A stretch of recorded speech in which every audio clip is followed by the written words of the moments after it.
రాముడు ఎలా చనిపోయాడో మీకు తెలుసా?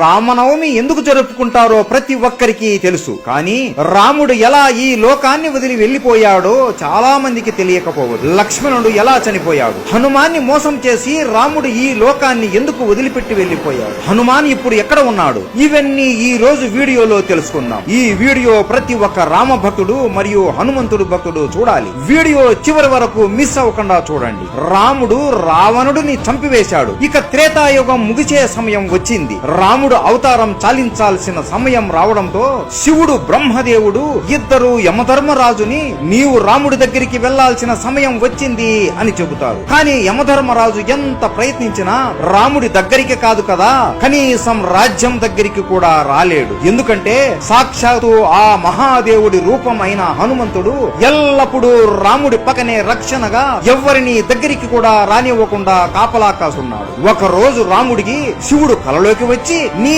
అవతారం చాలించే సమయం వచ్చింది రామా, యముడు నీ రాజ్యం బయట ఎదురు చూస్తున్నాడు, కానీ నీ ప్రాణానికి హనుమాన్ అడ్డుగా ఉన్నాడు అని అంటాడు. అప్పుడు రాముడికి అంతా అర్థమయ్యి మరుసటి రోజు రాముడు సీత ఇచ్చిన తన ఉంగరాన్ని తీసుకుని ఒక రంధ్రంలోకి వేసి హనుమాన్ని పిలుస్తాడు. హనుమా, సీత ఇచ్చిన ఉంగరం పొరపాటున ఈ రంధ్రంలో పడిపోయింది, దయచేసి నువ్వు వెళ్లి నా ఉంగరాన్ని కనిపెట్టి తీసుకుని రాగలవా అని అడగగా, ప్రభు అంతేనా, దీనికి మీరు నన్ను ఇంతగా అడగాల, మీరు ఆజ్ఞాపిస్తే చాలు, నేను వెళ్లి తీసుకుని వస్తాను, అలా వెళ్లి ఇలా తీసుకుని వస్తాను ప్రభు అని అనగా హనుమాన్ తన శరీరాన్ని ఒక చీమ అంత చిన్నగా మార్చుకొని ఆ రంధ్రంలోకి దూరుతాడు. అలా వెళుతూ వెళుతూ ఆ రంధ్రం పాతాళ లోకానికి దారి తీస్తుంది. అక్కడ నాగలోకానికి రాజు అయిన నాగరాజు ఉంటాడు. ఆయన దగ్గరికి వెళ్లి నమస్కరించి, నాగరాజా, నా రాముడి ఉంగరం ఒక రంధ్రంలో పడి ఈ పాతాళ లోకానికి వచ్చింది, ఆ ఉంగరం ఎక్కడ ఉందో మీకేమైనా తెలుసా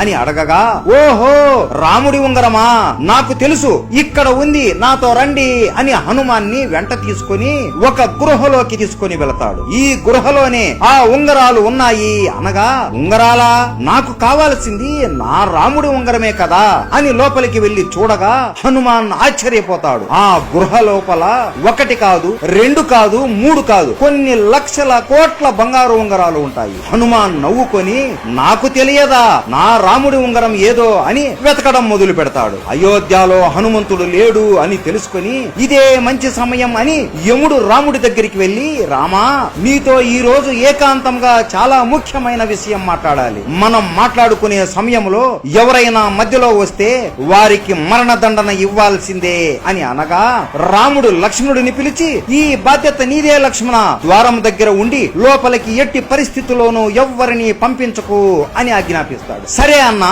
అని లక్ష్మణుడు ద్వారం దగ్గర నిలబడుకొని ఉంటాడు.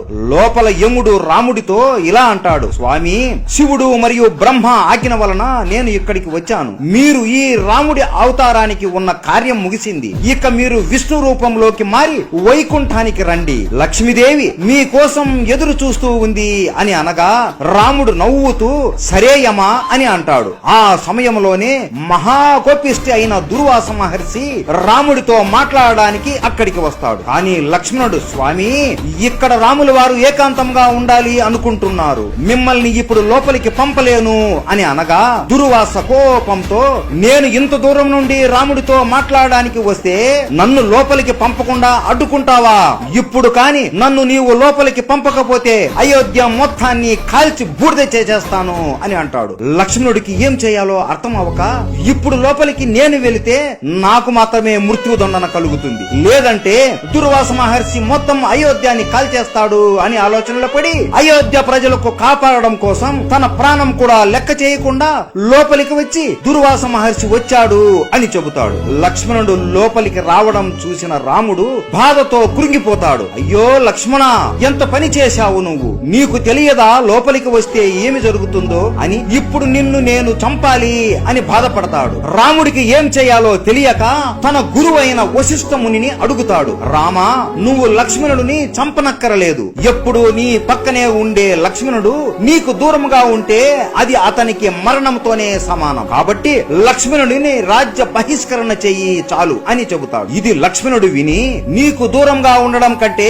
చనిపోవడమే మేలు కదా అన్నా అని సరయూ నదిలో జల సమాధి అయిపోతాడు. ఇది చూసి అతని భార్య ఊర్మిళాదేవి కూడా జల సమాధి అయిపోతుంది. ఈ రెండు మరణాలను ఉంగరాలను చూసి రాముడు బాధతో కురింగిపోతూ నేను కూడా జల సమాధి అయిపోవాలి అని సరియు నది తీరం దగ్గర నిలబడుకుని ఉంటాడు. ఇదే సమయంలో పాతాళ లోకంలో హనుమంతుడు ఏ ఉంగరం చూసినా నా రాముడి ఉంగరం లాగానే ఉంది అని వెతికి వెతికి అలిసిపోయి, ఓ నాగరాజా, ఏ ఉంగరం చూసినా రాముడి ఉంగరం లాగే ఉంది, అసలు ఇన్ని ఉంగరాలు ఇక్కడికి ఎలా వచ్చాయి అని అడుగుతాడు. అప్పుడు నాగరాజు ఇలా వివరిస్తాడు. త్రేతాయుగంలో విష్ణు రూపమైన రాముడు జన్మిస్తాడు. ఎప్పుడైతే ఒక బంగారు ఉంగరం పాతాళ లోకంలో పడుతుందో దాన్ని వెతుకుంటూ ఒక వానరం వస్తుంది. అప్పుడు భూమిపైన రాముడు అస్తమిస్తాడు. దాంతో త్రేతాయుగం అంతమవుతుంది. హనుమ, ఇక్కడ ఇన్ని ఉంగరాలు ఉన్నాయి అంటే ఇన్ని సార్లు రాముడు అస్తమించాడు, అన్ని త్రేతాయుగాలు ముగిశాయి అని అర్థం. జీవితం అంటే ఒక చక్రం హనుమ.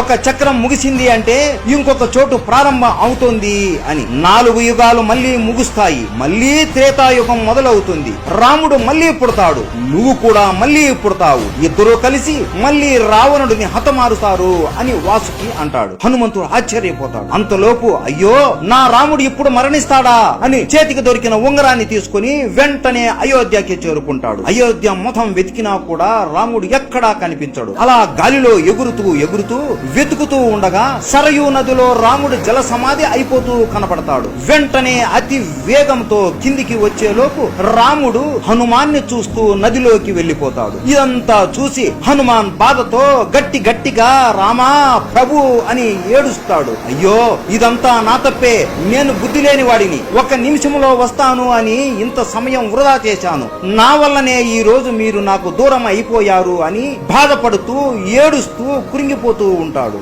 అప్పటికే రాముడు విష్ణు రూపంలోకి మారిపోయి ఉంటాడు. హనుమాన్ బాధని చూసి ప్రత్యక్షమై, హనుమా, ఇందులో నీ తప్పు ఏమీ లేదు, ఇదంతా జరగాల్సిందే, నువ్వు ఎంత చేసినా జరిగిన దానిని మార్చలేవు అని అంటాడు. ప్రభు, నేను కూడా మీతో పాటే మీ దగ్గరికి వస్తాను అని అనగా, లేదు హనుమ, నీలాంటి భక్తుడు ఈ భూమి మీద ఉండి ధర్మరక్షణ చెయ్యాలి, నువ్వు ఎప్పటికీ చిరంజీవిగా ఉండి ప్రజల్ని కాపాడుతూ ఉండు అని అంటాడు. సరే ప్రభు, మీ ఆజ్ఞ అని హనుమాన్ ఆ ఉంగరాన్ని తన వేలికి తొడుగుకొని హిమాలయాలలో రామనామాన్ని జపిస్తూ ఉంటాడు. ఇప్పటికీ కూడా మన హనుమాన్ రామనామాన్ని ఎవరు జపించినా ఆయన అనుగ్రహాన్ని మనకి ఇస్తూ మనల్ని కాపాడుతూ ఉంటాడు. ఇది రాముడు మరియు లక్ష్మణుడి మరణం వెనక ఉన్న కథ.